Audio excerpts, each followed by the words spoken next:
अवधान द्यावे। हे सलगी म्या म्हणितले चरणा लागोनी विनविले, प्रभू सखोल हृदय आपले म्हणून या।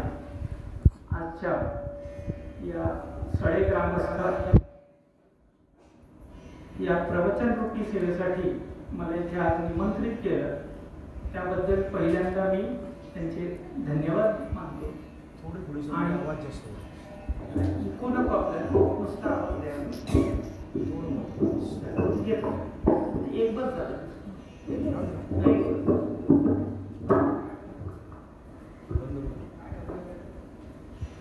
या आपल्या गावचा 64वा कीर्तन सप्ताह आहे। त्या निमित्ताने आजच्या एकादशीची ही प्रवचन रूपी सेवा आहे, ही माझ्या वाट्याला आलेली आहे। आणि वैकुंठवासी सद्गुरू शामनाथ महाराज आणि त्याच्यानंतर सद्गुरू मोरे माऊली यांच्या कृपाशीर्वादाने आणि आता दादा महाराज यांच्या आशीर्वादाने ही आपल्या गावामध्ये हा अखंड हरिनाम सप्ताह सुरू आहे। त्यातली ही प्रवचन रूपी सेवा माझ्या वाट्याला आलेली आहे। मी काही मगाशी त्यांनी सांगितलं, आजचं कीर्तन जरी मोठं असलं तरी मी काही प्रवचनकार मोठा नाही, मी आपला एक सामान्य आहे। आणि मी आपल्या साळकर महाराजांनी विनंती केली की आता तुम्ही इथेच आहात तर प्रवचन कराल का, तर तसा मला वेळही असतो, त्या ह्याच्याने ही प्रवचनाची जी सेवा आहे ती माझ्या वाट्याला आलेली आहे। मोठं कीर्तन असलं, किती गाव मोठा असला तरी प्रवचनाला एवढेच लोक असतात का, त्याच्यासाठी म्हणून आजची आपली जी ओवी आहे ती ओवी आपण यासाठी घेतलेली आहे का, अहो अर्जुनाची ये पांती जे परिसण या योग्य होती, तीही कृपा करून संती अवधान द्यावे। कोणताही ग्रंथ जेव्हा आपण एखादा वाचतो तर त्या ग्रंथ वाचण्यासाठी 4 प्रकारचे गोष्टी लागतात, त्याला अनुबंध चतुष्टय असं म्हणतात। की त्याचं प्रयोजन काय आहे, त्याचा अधिकारी कोण आहे, ग्रंथ वाचायला का लिहिला ग्रंथ, आणि वाचणारा कोण असायला पाहिजे, ह्या 2 गोष्टी त्याच्यामध्ये महत्त्वाच्या असतात। तर ज्ञानेश्वरीच्या पहिल्याच अध्यायातली सुरुवातीच्या ज्या ओव्या त्यातली ही 62वी ओवी आहे, ज्याच्यामध्ये ज्ञानेश्वर महाराज हा ज्ञानेश्वरी ग्रंथ कुणी ऐकावा, त्यांची योग्यता काय असायला पाहिजे, कारण शाळेत गेल्यानंतर 8वीत गेला तर तो 7वी पास पाहिजे की नाही, तसं याच्यामध्ये कसं असायला पाहिजे, तर ते सांगतात की तुम्ही जर अर्जुनाच्या पंक्तीला बसण्याचे योग्य जर असाल तरच तुम्हाला हे अधिकार, मग तुम्ही काय करा तर अवधान द्या, म्हणजे नीट लक्ष देऊन इथे बसा। आता अर्जुनाच्या योग्यतेचे आपण असणं म्हणजे काय, तर अर्जुन कसा होता, तर ज्ञानेश्वर महाराज अजून एके ठिकाणी सांगतात की अर्जुन कसा होता, तर आपले एक ऋषी होते, त्यांनी एका आचमनामध्ये काय केला होता, समुद्र प्यायला, अगस्ती ऋषी। तर तू हा अगस्तीची हा दुसरा अगस्ती आहे, ह्याने काय केलं अर्जुनाने, तर एका घोटामध्ये अख्खी गीता आहे ती प्राशन केली। मग आपण त्या तशा अर्जुनाच्या पंक्तीला बसण्याच्या आपण योग्य आहोत का, तर असे आपण योग्य व्हायला पाहिजे असं ज्ञानेश्वर महाराज आपल्याला या ओवीतनं सांगतात। पण आता मग आपण ह्याची आपण ह्या सगळ्यासाठीची तयारी का करायला पाहिजे, तर ही गीता अर्जुनाला का सांगितली आपल्या सगळ्यांना माहिती आहे की हे युद्ध सुरू झालं आणि या युद्धामध्ये अर्जुनाला काय, तर युद्ध असं सगळे उभे राहिले, अर्जुनाला माहित नव्हतं का लढाई करायची आहे, तर अर्जुनाला युद्ध करायचं माहित होतं, पण समोर जेव्हा ते अथांग सागर बघितला तेव्हा काय अर्जुन म्हणाला, श्रीकृष्णाला म्हणाला की काय कर, माझा रथ आहे, हा रथ काय कर दोन्ही सैन्यांच्या मध्ये घेऊन जा आणि मला बघू दे, मला कोणाकोणाशी लढायचं आहे ते मला जरा बघायचं आहे। आता त्याला माहित नव्हतं का कोणाशी लढायचं, तरी म्हटले भगवान ठीक आहे चला। मग कृष्णाने काय केला, तो रथ दोन्ही सैन्यांच्या मध्ये नेऊन स्थापयित्वा रथोत्तम, तो रथ दोन्ही सैन्यांच्या मध्ये काय केला, नेऊन ठेवला। आणि असा तसा कोणाच्या नाही ठेवला. कुठे नेऊन ठेवला नेमका? भीष्म द्रोण प्रमुखतः. भीष्म आणि द्रोण आहेत त्यांच्या समोर नेऊन ठेवला. आता या दोघांच्या समोर ठेवल्यावर या भीष्म किंवा द्रोणांशी, आता द्रोण तर त्याचे गुरुच होते, मग भीष्मांची काय त्याच्या आधी त्याने लढाई केली नव्हती का? त्या विराटाच्या गायी पळवल्या तेव्हा भीष्मांना सगळ्यांना पराभूत केलं होतं. मग असं काय झालं की तिथे गेल्यावरच त्याला मोह निर्माण झाला. म्हणून हा जो पहिला अध्याय, तर गीतेचे सगळे अध्याय जे आहेत त्या अध्याय संपल्यावर भगवद्गीता संपली की काय? हरि ओम तत्सदिती श्रीमद भगवद्गीतासु उपनिषत्सु ब्रह्मविद्यायाम, आणि पुढे काय? योगशास्त्रे श्रीकृष्णार्जुन संवादे. आणि मग प्रत्येक अध्यायाचं नाव जे असतं त्याच्या पुढे काय असतो? योग लिहिलेला असतो. तर हा कुठला योग आहे? तर योग शब्दाचा अर्थ काय आहे? तर योग म्हणजे मिळवणे. आपण बेरीज करतो किंवा मिळवणे, एखादी गोष्ट काय करणे? प्राप्त करून घेणे. तर आपण योगक्षेम हा शब्द वापरतो. तर योग म्हणजे मिळवणे आणि क्षेम म्हणजे काय? तर जे मिळालेलं आहे ते टिकवणे. तर हा जो ग्रंथ सांगितलेला आहे त्या ग्रंथाचे अधिकारी कोण आहेत? तर ते अधिकारी ज्ञानेश्वर महाराज इथे लिहून ठेवतात. हे कोण अधिकारी आहेत? तर जे अर्जुनाच्या पंक्तीला बसू शकतात असे जे लोक आहेत, श्रवण करताना अर्जुनाच्या पंक्तीला बसून, आणि अर्जुनासारखे कसे पाहिजे? एकनिष्ठ पाहिजे. म्हणून अर्जुनाला काय सांगितलं? मला कसा पाहिजे? इकडे तिकडे इकडे तिकडे असा नको, तर एकनिष्ठ भक्त पाहिजे. जर तो एकनिष्ठ असेल तर काय सांगितलं? त्याचं सगळं योगक्षेम वाहण्याची जबाबदारी काय आहे? तर माझी एकट्याची आहे. आणि मग इथे अजून काय सांगतात? हे सलकी म्या म्हणितले चरणा लागून विनविले प्रभू सखोल हृदय आपले म्हणूया. आता म्हणताना ज्ञानेश्वर महाराजांनी काय सांगितलं की अर्जुनाच्या योग्यतेच्या असाल तर तुम्ही इथे बसा, पण म्हणतात मी ही आज्ञा करत नाही, ही मी काय करतोय? विनवणी करतोय. कारण तुम्ही कसे आहात? तर तुमचं हृदय कसं आहे? एकदम शांत आहे. तरी मी हे जरी बोललो असलं तरी मी काय करतोय? तर तुमच्याशी विनवणी करतो आहे. जैसा स्वभाव माय बापांचा अपत्य बोले जरी बोबडी वाचा तरी अधिक तयाचा संतोष आहे. म्हणजे मी काय आहे? मुलगा जरी बोबडं बोलत असलं तरी आई बापांना कसं वाटतं? तर ते गोड वाटतं. तैसा तुम्ही मी अंगीकारला सज्जनी आपुला म्हणतला तरी तेने सहजे उपहासला प्रार्थुकाई. आता तुम्ही मला माझा अंगीकार केल्यामुळे मी हे कमी जास्त जे बोलतोय त्या सगळ्याचा तुम्ही काय कराल? तर मला तुम्हाला प्रार्थना करायची गरज नाही, तुम्ही मला क्षमा स्वतःहून कराल. आता आपल्याला ही गीता वाचत असताना ह्या सगळ्याचा अर्जुनाला काय उपयोग झाला? तर शेवटच्या अध्यायामध्ये अर्जुन काय म्हणाला? नष्टो मोह स्मृतिर्लब्धा. माझा काय झाला? मोह गेला. पण त्याच्यासाठी भगवंताने आधी काय सांगितलं? तुला मला काय यावं लागेल? तर तुला मला शरण येऊन आधी माझं शिष्यत्व पत्करावं लागेल. शिष्यस्तेहम शाधी मात्वाम प्रपन्न. तुला आधी माझं काय करावं लागेल? तर आपल्या सगळ्यांना सुद्धा म्हणून काय? जाणतेने गुरु भजिजे. म्हणून आपल्याला गुरु करण्याची. नामदेवराय देवाजवळ बोलत होते पण मुक्ताई म्हणाल्या काय? मी ह्याच्या नाही पाया पडणार. म्हणजे जेव्हा भगवंताने नामदेवरायांना सांगितलं की असे असे थोर भक्त आहेत. कुठे आहेत? तर थोर भक्त आहे आळंदीत आहेत. तर नामदेवरायांना सांगितलं की तुम्ही जाऊन त्यांना भेटा. मग नामदेवराय आले भेटायला. सगळे तिथे बसले होते. त्याच्यामध्ये पाहिलं तर नामदेव महाराज आलेले आहेत. मग निवृत्तीनाथ येऊन स्वतः पाया पडले.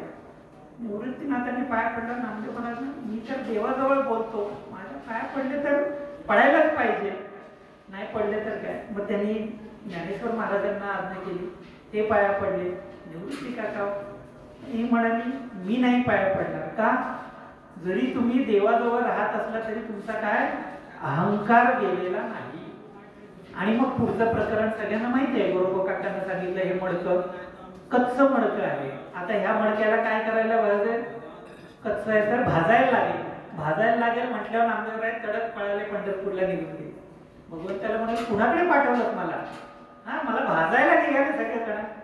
भगवंत म्हणाले त्याच्यासाठीच तुला पाठवलं. आता तुला काय करायला लागेल, आता तुला गुरु करावा लागेल. आणि मग पुढची सगळ्यांना कथा माहिती आहे. तसं आपल्याला सुद्धा या परमार्थामध्ये जर त्या प्रती पोचायचं असेल तर आपल्याला सगळ्यांना पण काय पाहिजे, तर ते ज्ञान मिळवण्यासाठी गुरु आपल्याला पाहिजे. पण आता कसे गुरु पाहिजे? आताच्या काळामध्ये आपल्याला गुरु ओळखणं, संत ओळखणं किंवा साधू ओळखणं ही कठीण झालेली आहे. कारण का, स्वरूप कसं झालेलं आहे, अंतरंग असायला पाहिजे तर कसं झालेलं आहे, तर बहिर्रंग काय भुलेला अशी वरली या रंगात. आपल्याकडे काय झालंय की या सगळ्याचा बोलू नये किंवा माझी ती योग्यताही नाही. पण आपण काय करायला पाहिजे, आपण ह्या बाहेर बघितलं नाही पाहिजे. आपण कुठे पाहिलं पाहिजे, तर आत पाहिलं पाहिजे. या ज्ञानेश्वरीचं पारायण करून आपल्याला काय उपयोग झाला पाहिजे. कीर्तनाने काय होतं, कीर्तनाचा अंग असा हरिरूप झालेला मला दाखवा कोणी आहे का, तसा अनुभव आपल्याला काय येत नाही, यायला पाहिजे की नाही. मग एखादं औषध आहे, त्या औषधाला डॉक्टर आपल्याला सांगतो ना, हे जेवणाच्या आधी घ्या, हे जेवणानंतर घ्या. ते आपण कधी घेतलं तर आपल्याला औषधाचा लाभ होईल का? तसं आपल्या परमार्थाचं झालेलं आहे. मी तुम्हाला नाही सांगतोय, आपल्या म्हणतोय, म्हणजे आपल्या सगळ्यांचं झालेलं आहे. तर आपल्याला काय करायला पाहिजे ह्या सगळ्यासाठी, तर आपल्याला बघायला लागेल की ह्याच्या स्टेप्स काय आहेत, आपल्याला हा कसा. हे जर आपण एक कोल्हापूरचे एक डॉक्टर आहेत, कीर्तनकार आहेत आणि खूप हे, ते स्वतः डॉक्टर असल्यामुळे ते सांगतात की आपण पारायण करतो, सगळेजण पारायणाला बसतो, बरोबर आहे. पारायणाने आपल्याला लाभ काय व्हायला पाहिजे, तर ते म्हणतात मी डॉक्टर आहे ना. आता तुम्हाला एखाद्याला रोग झाला, आपण डॉक्टरकडे गेलो की तो काय चिठ्ठी लिहून देतो, बरोबर आहे, औषधं लिहितो, सगळं लिहितो. आता ती चिठ्ठी काय करायला लागते आपल्याला, घेऊन जायला लागतं. आपण ती चिठ्ठीवरची औषधं नुसती वाचली, 50 वेळा वाचली औषधांची नावं. रोग बरा होईल का? रोग बरा होईल, काय करायला लागेल, केमिस्टकडे जायला लागेल, ती औषधं घ्यायला लागतील आणि त्या गोळ्या काय खाव्या लागतील. मग त्यांचं मत काय, पारायण म्हणजे ते प्रिस्क्रिप्शन ज्याच्यावर गोळ्या, त्याची नुसती नावं वाचणं. तो पारायणाचा लाभ आपल्याला मिळेल का नुसतं वाचून? तर म्हणतात त्याच्यासाठी एकतरी ओवी अनुभव, म्हणजे अख्खी ती वाचून त्याच्यातली एक गोळी घ्यायला लागते ना, तशी ह्या काय आहेत, ह्या गोळ्या आहेत. त्या गोळ्या आपल्याला आपल्या अनुभवामध्ये जर आल्या नाही तर किती पारायण केली तरी नुसत्या प्रिस्क्रिप्शन वाचल्यासारखं आहे. मग हे किती खरं आहे, कारण डॉक्टरचं उदाहरण डॉक्टरनी त्यांच्या ह्याच्यातनं दिलंय. मग आपल्याला हे का लागू पडत नाही किंवा कीर्तनाचं अंग आपलं का होत नाही, तर त्या डॉक्टरनी सांगितलेल्या प्रमाणे ज्या गोळ्या आहेत त्या आपण घेत नाही. अर्जुनाला ही भगवद्गीता वाचल्यानंतर त्याचा मोह गेला आणि तो युद्ध करायला तयार झाला.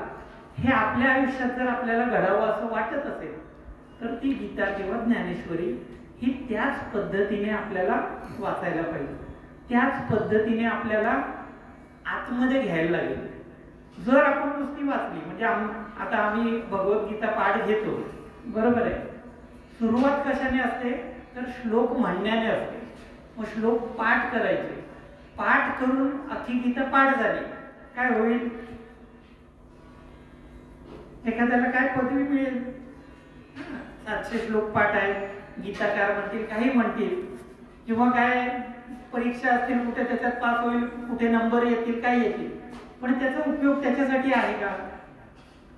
एका लेवल पर्यंत त्याचा उपयोग झाला, पण त्याचा प्रवचन करेल, कीर्तन करेल, अजून काय होईल.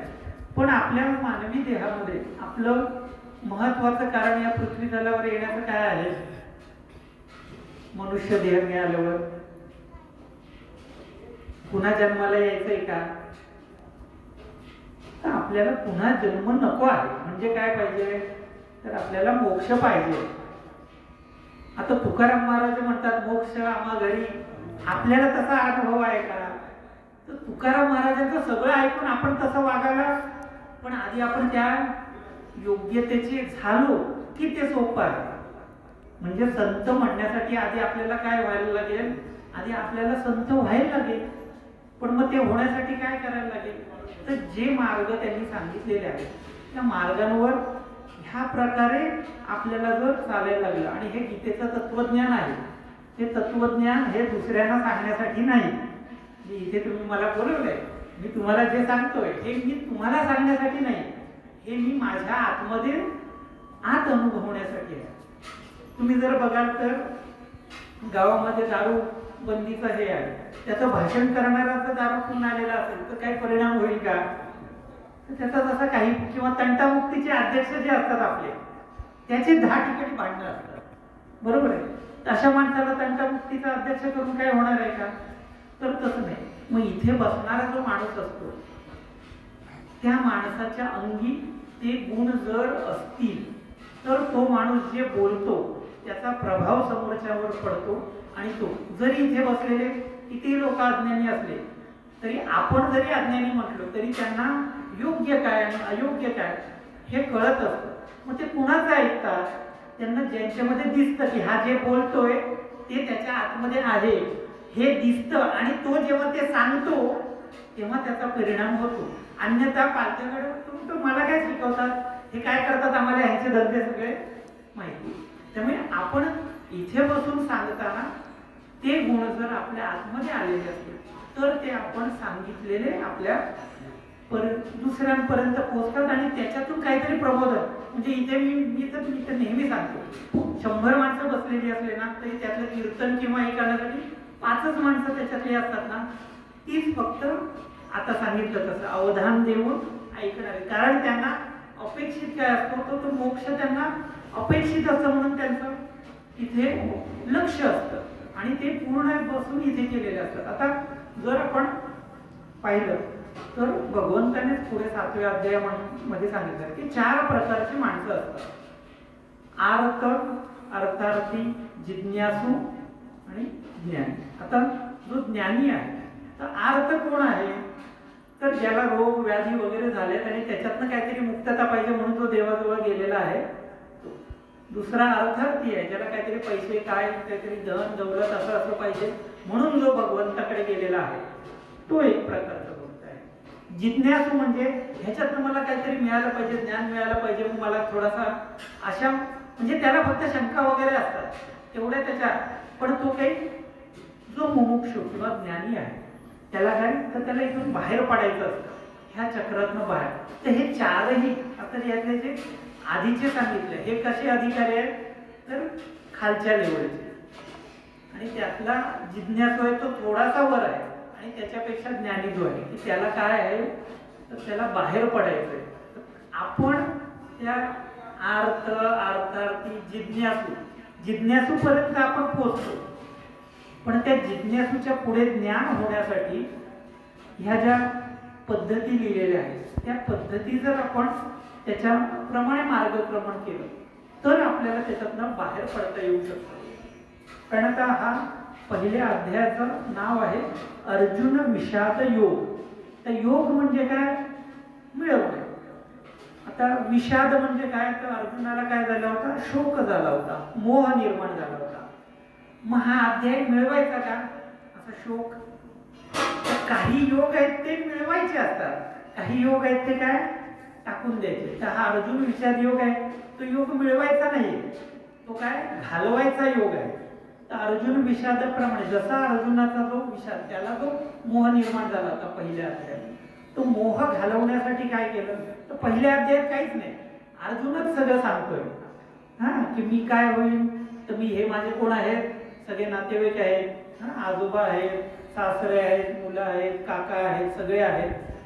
या सगळ्यांना मारून मी काय करू, हे मेले तर काय होईल, आमचा काय कुलक्षय होईल, कुलक्षय झालं तर आमच्या ज्या स्त्रिया आहेत त्या काहीतरी व्यभिचार करायला लागेल, आमच्या अख्ख्या कुलाचा नाश होईल.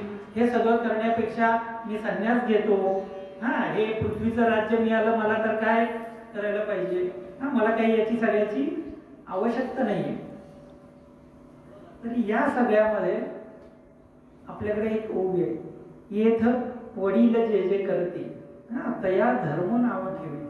आता त्याचा जो श्लोक आहे, यद यदा चरति श्रेष्ठ तत्तद्देवे तरोजनः, म्हणजे या पृथ्वी तलावर भगवंत स्वतः सांगताय की मोठी मोठी माणसं जे करतात ते बघून इतर लोक त्याच्याप्रमाणे वागतात.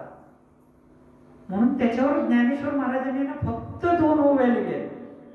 आणि त्याच्या पुढचाच जी ओवी आहे, पहिलं येथ वडील जे जे करतील, आणि त्याच्यानंतरच्या ओवीच्या उत्तरार्धामध्ये लिहिलंय की मोठ्या माणसांना कसं वागावं लागतं, कारण दुसरे जण त्यांच्याकडे बघत असतात, त्यामुळे त्यांना नेहमी वागताना काय आपली पायरी नीट ठेवून वागायला लागतं. तर मोठी माणसं तशी वागली नाही तर लोक सुद्धा स्वैराचार करायला मोकळे होतात. ते महाराज करतात, मग आम्ही केलं तर काय. हे जे येतं ते कशामुळे येतं की अशी मोठी माणसं आहेत त्यांच्या. म्हणून अर्जुनाला सांगितलं, अर्जुना तुझ्यासारखा योद्धा जर युद्धातून पळून गेला, याच्या पुढे लोक म्हणतील अर्जुन पळून गेला तर त्या युद्धातून आम्ही गेलो तर काय झालं. त्यामुळे हे काय होईल, तुझ्यासाठी ही अपकीर्ती होईल.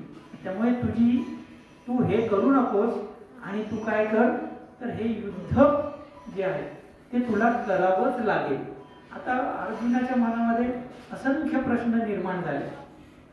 त्या सगळ्या प्रश्नांमध्ये त्याला भगवंताने बऱ्याच वेळा तोच संदर्भ देऊन पुन्हा म्हणजे 9 अध्याय झाल्यावर 10व्या अध्यायाची सुरुवात करताना भगवंताने सांगितलं, भूय एव महाबाहो शृणु मे परमं वच, म्हणजे मी हे तुला सांगतोय हे काय आहे तर ते महत्वाचं आहे, तुझ्या फायद्याचं आहे, हिताचं आहे, आणि तू माझा काय आहेस, लाडका आहे. हे मी तुला आधी सांगितलेलं आहे, तरी पुन्हा सांगतो.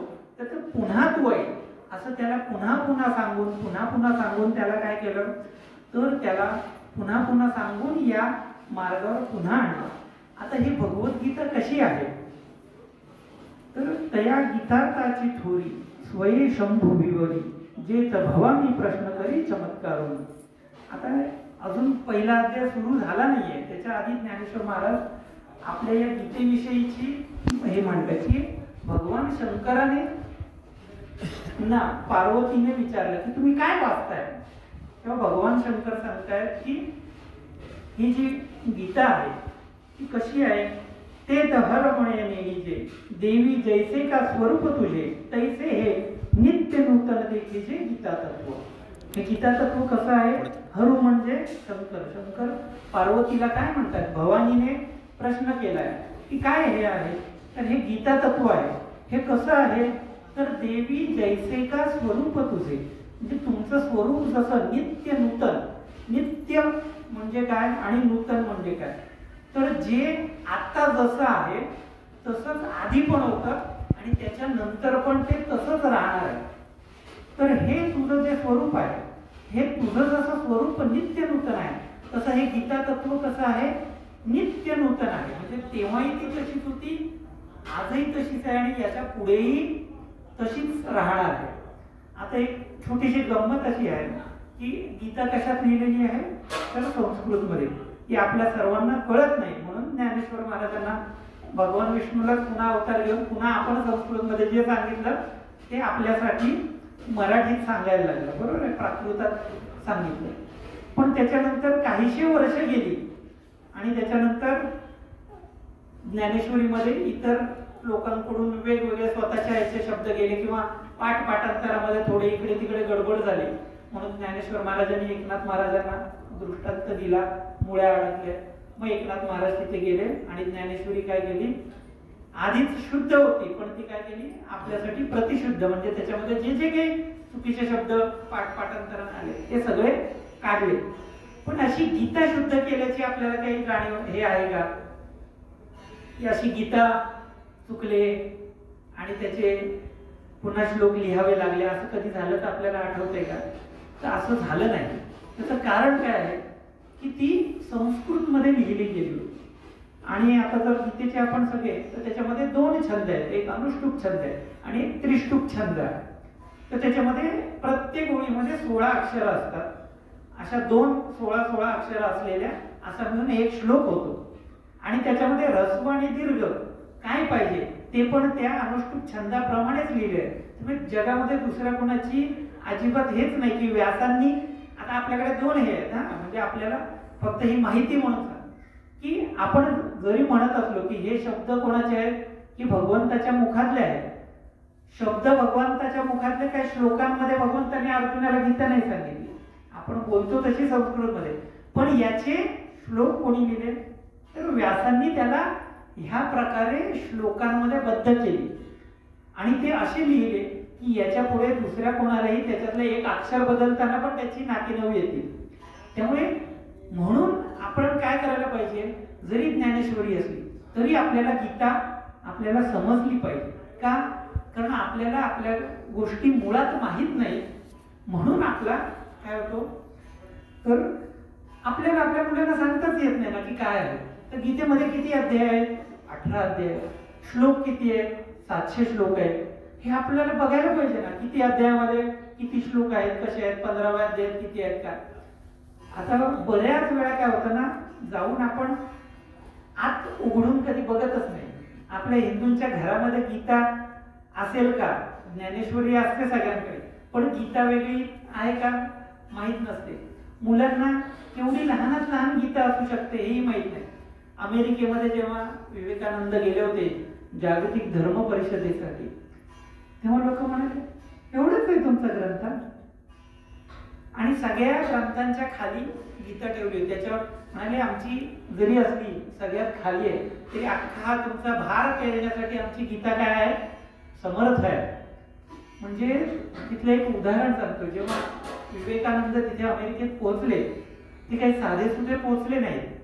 म्हणजे आपल्या लोकांना आपल्या लोकांची किंमतच नसते. तर ते भारत भ्रमण करत, सर्व संतांनी भारत भ्रमण केलं, तसे विवेकानंद भारत भ्रमण करत करत मद्रास पर्यंत येऊन पोहोचले होते. तर मद्रास मधले जे लोक होते त्यांना त्या शिकागो मध्ये धर्म परिषद आहे हे त्यांना कळलं, आणि त्यांना वाटलं की आपल्या या हिंदू धर्माबद्दल तिथे जाऊन त्या भाषेमध्ये बोलण्याचं सामर्थ्य फक्त ह्या माणसामध्येच दिसतंय. म्हणून त्यांना सांगितलं की तुम्ही काय करा, तर तुम्ही तिकडे आपल्या भारताच्या वतीने हिंदू धर्माचं प्रतिनिधित्व करायला तुम्ही कुठे पोहोचा, तर अमेरिकेत पोहोचा. तर तेव्हा अमेरिकेला काय आताच्या सारखं विमानात बसल्या आणि पोहोचला असं नाही, तेव्हा फक्त जहाजाने जाता येत होतं. मग तिथल्या लोकांनी सगळ्यांनी पैसे जमा केले, कारण त्यांच्याकडे काय पैसा अडका काही नाही.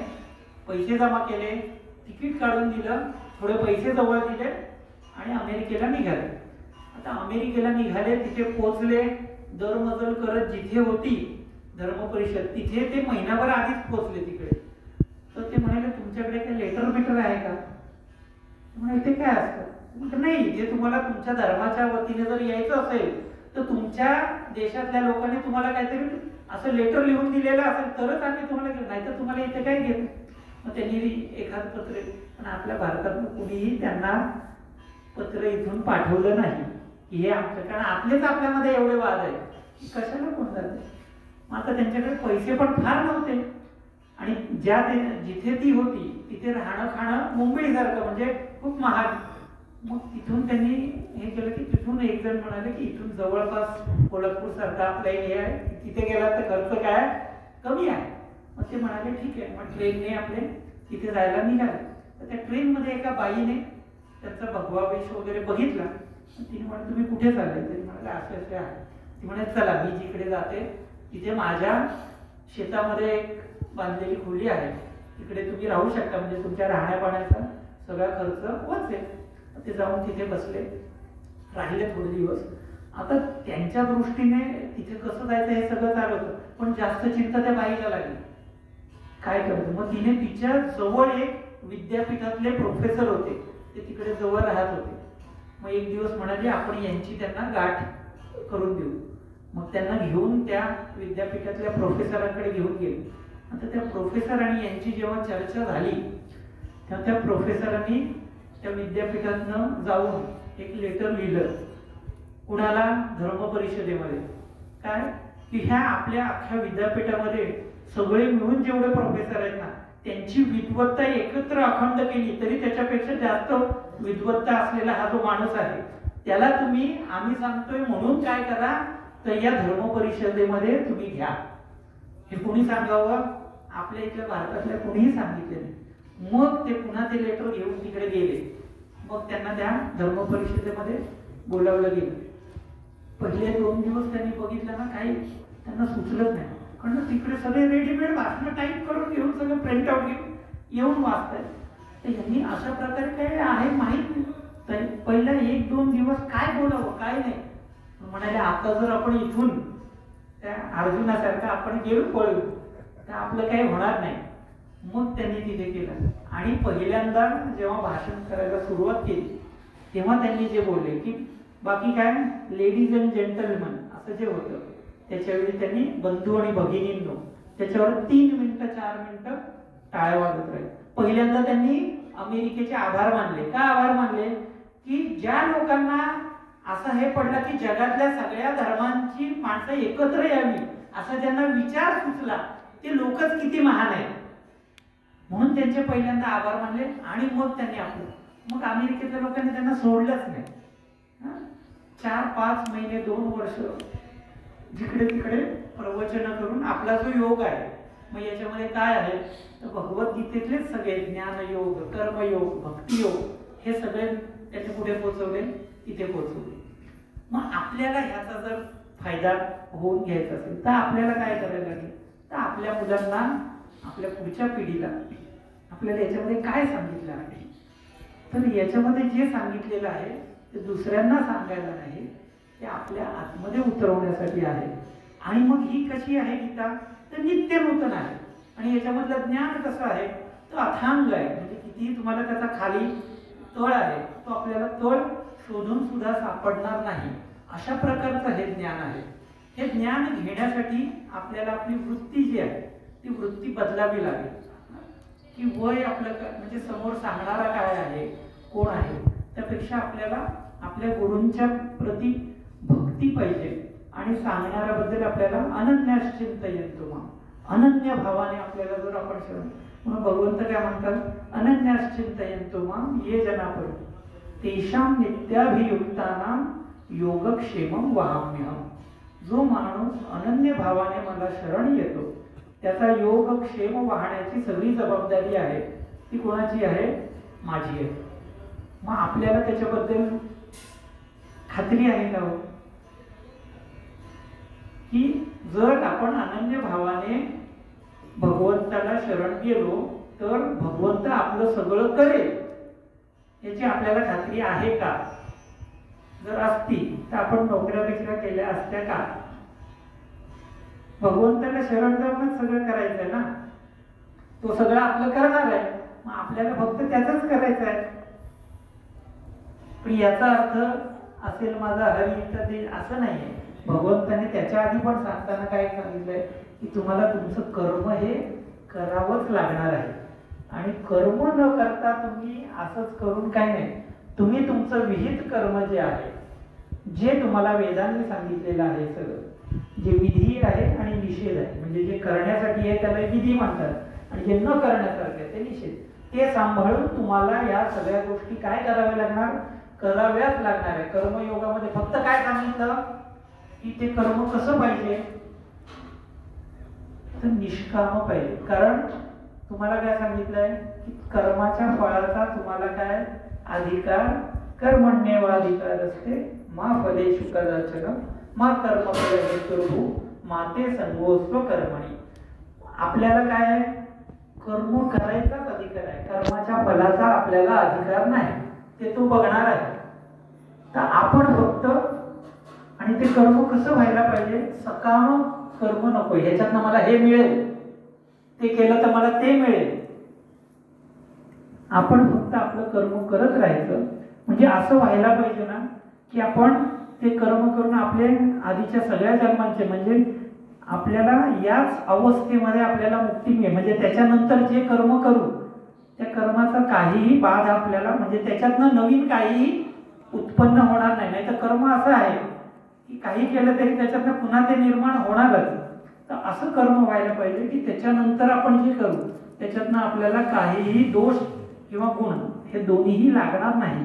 अशा प्रकारे जर आपल्याला कर्म करता आलं तर आपण काय होऊ या सगळ्यातनं आपल्याला जे बाहेर पडायचं आहे जशी अवस्था अर्जुनाला प्राप्त झाली ती अवस्था जर आपल्याला प्राप्त व्हायची असेल तर ज्या ज्या मार्गाने अर्जुनाला जसं सांगितलं पहिल्यांदा काय करू, म्हणजे अर्जुनाचा बराच गोंधळ झाला ना. पहिल्यांदा सांगितलं ज्ञान घे, मग सांगितलं कर्म घे. अर्जुन म्हणाला काय देवा, एक काय ते एक सांग मला, असं तू आधी हे सांगतोस. मग म्हणजे असेच प्रश्न, म्हणजे अर्जुन आपल्यासारखाच आहे. मग तो म्हणाला देवा तू आधी सांगतो कर्म करू नका, मग सांगतोस कर्म करा, मग तू आम्हाला काहीतरी तदेकम वद निश्चित्य, काहीतरी एक निश्चित असं सांग.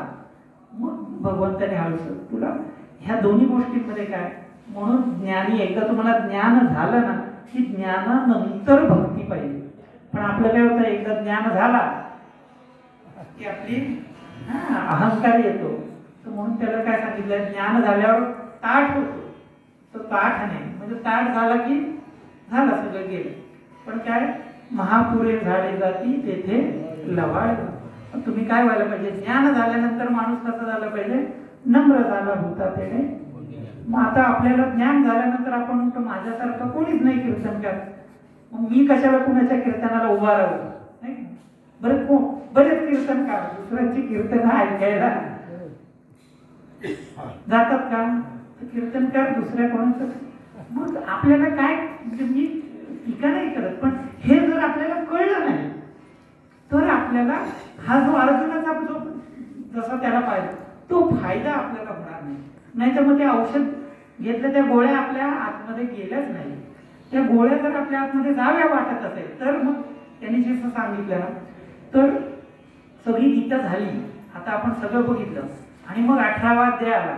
मग अर्जुनाने काय सांगितलं, नष्टो मोह स्मृतिर्लब्ध्वा, माझा काय गेला, मोह निघून गेला. आता काय, करिष्ये वचनम तव, तू जे सांगशील ते मी आता, मी काय नाही करणार, तू जे सांगशील ते करेल. आता अर्जुन असं नाही म्हणत आता मला सगळं कळलं, आता मी बघतो माझं काय करायचंय, असं नाही. तू जे सांगशील ते आता मी करायला, आता मला सगळं कळलं. मग भगवंतांनी त्याच्यानंतर काय सांगितलं, हे जे ज्ञान आहे हे ज्ञान कुणाला दे, तर अशा लोकांना तू सांगू नकोस, देपेक्षा कुणाला देऊ नकोस हे सांगितलं.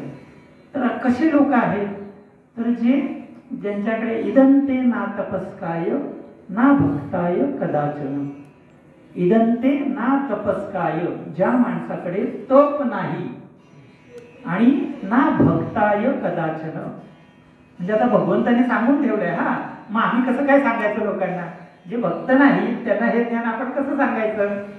आता याच्यामध्ये अजून एक चांगली आहे की जिथे आपण आता म्हटलं ना, तरी ज्ञानेश्वर महाराज याच्यावर काय म्हणतात, जरी तपी झाला पण जो गुरु भक्तीशी भिला त्याला तू हे सांगू नकोस. म्हणजे भक्ताची कल्पना ज्ञानेश्वर महाराजांनी कशी केली, तर तो कसा भक्त की जो आपल्या गुरुवर ज्याची श्रद्धा नाही. म्हणून जिथे तिथे सगळीकडे येऊन काय येतं, तर तुम्ही तुमच्या गुरूंवर तुमची श्रद्धा पाहिजे. भगवंतांनी पण काय सांगितलं, शिष्यस्ते हम, तू माझा काय हो, शिष्य हो. म्हणजे भगवान काय झाले, गुरु झाले ना. मग ते जो गुरु भक्तीशी ढिला आहे अशा लोकांना हे तू सांगू नकोस. कारण काय होईल, किती सांगितलं तरी 100 वर्ष जरी सत्य केले तरी मग त्या गावामध्ये परिणाम दिसत नाही. का, कारण आपल्या गुरु परंपरेला, आपल्या परंपरेला आपण आपले लोक त्या श्रद्धेने आपण तिथपर्यंत पोहोचत नाही. आपल्या गुरूंनी जे सांगितलं आहे ते वाक्य आपण काय ठरवलं, आपल्यासाठी प्रमाण असलं पाहिजे. आणि मग तिथे तुम्ही संप्रदाय आणि ह्या ज्या गोष्टी आहेत, हा आपल्या तालुक्याला एक लागलेला, मी म्हणजे जिथे जातो तिथे मी सांगतो बरं का. आता मी 6 महिनेच झाले कोल्हापूरला राहायला आलो, पण तिथे आल्यानंतर माझं कार्य काय, तर माझे गुरु जर म्हटलं तर पोपट महाराज ताजणे हे माझे गुरुवरी आहे.